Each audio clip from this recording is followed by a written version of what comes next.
Welcome to Bite at a Time Books Behind the Story, where we answer the questions you have about your favorite classic authors.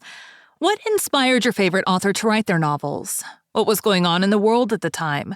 Follow along with us as we tell you what was happening in the world while your favorite authors wrote your favorite classics. My name is Bree Carlile, and I love to read, and wanted to share my passion with listeners like you. If you enjoy our show, be sure to follow the show on your favorite podcast platform so you get all the new episodes. You can find us on all the social medias at Bite at a Time Books or on our website, biteatatimebooksbehindthestory.com, where you can also sign up for our newsletter for more information on who we're talking about and what's coming next for the podcasts. We're part of the Bite at a Time Books Productions Network. If you'd also like to hear a book by the author we are currently featuring, check out the Bite at a Time Books podcast wherever you listen to podcasts. Today we'll be talking about the medical career of Sir Arthur Conan Doyle. From 1876 to 1881, Doyle studied medicine at the University of Edinburgh Medical School. During this period, he spent time working in Aston, then a town in Warwickshire, now part of Birmingham, Sheffield, and Routen 11 towns, Shropshire. Also during this period, he studied practical botany at the Royal Botanic Garden in Edinburgh. While studying, Doyle began writing short stories. His earliest extant fiction, The Haunted Grange of Goresthorpe, was unsuccessfully submitted to Blackwood's magazine.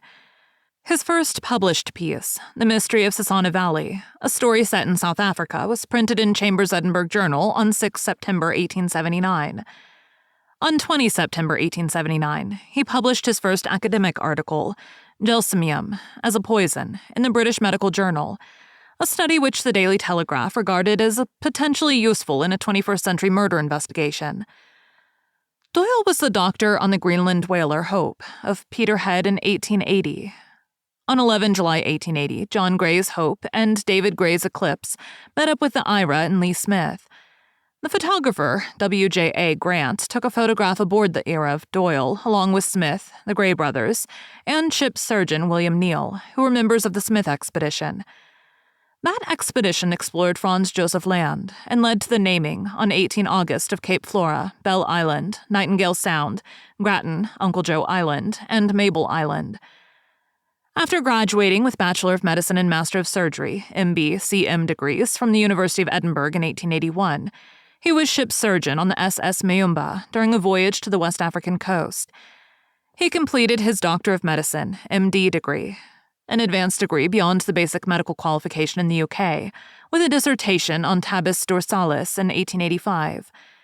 In 1882, Doyle partnered with his former classmate, George Turnavin Budd, in a medical practice in Plymouth, but their relationship proved difficult, and Doyle soon left to set up an independent practice. Arriving in Portsmouth in June 1882 with less than £10, £1,300 in 2023, to his name, he set up a medical practice at One Bush Villas in Elm Grove, Southsea. The practice was not successful. While waiting for patients, Doyle returned to writing fiction. Doyle was a staunch supporter of compulsory vaccination and wrote several articles advocating the practice and denouncing the views of anti-vaccinators. In early 1891, Doyle embarked on the study of ophthalmology in Vienna.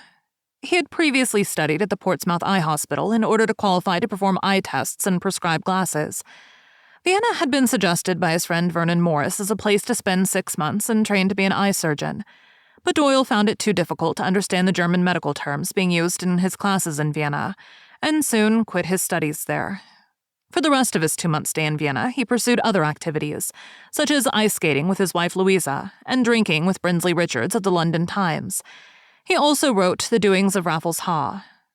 After visiting Venice and Milan, he spent a few days in Paris, observing Edmund Landolt, an expert of diseases of the eye. Within 3 months of his departure for Vienna, Doyle returned to London.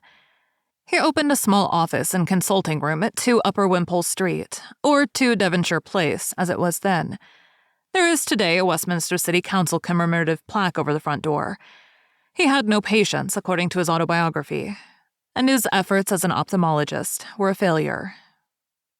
Thank you for joining Bite at a Time Books Behind the Story today, while we answered some of the questions you have about one of your favorite classic authors. Again, my name is Bree Carlile, and I hope you join us next time when we answer more questions about one of your favorite classic authors. If you enjoyed our show, be sure to follow us so you get all the new episodes.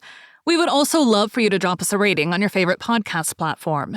You can catch us on all the social medias at Bite at a Time Books, or check out our website, biteatatimebooksbehindthestory.com, where you can sign up for our newsletter.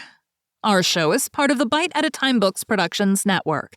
If you would also like to hear a story by the author we are currently featuring, check out the Bite at a Time Books podcast wherever you listen to podcasts, or on biteatatimebooks.com.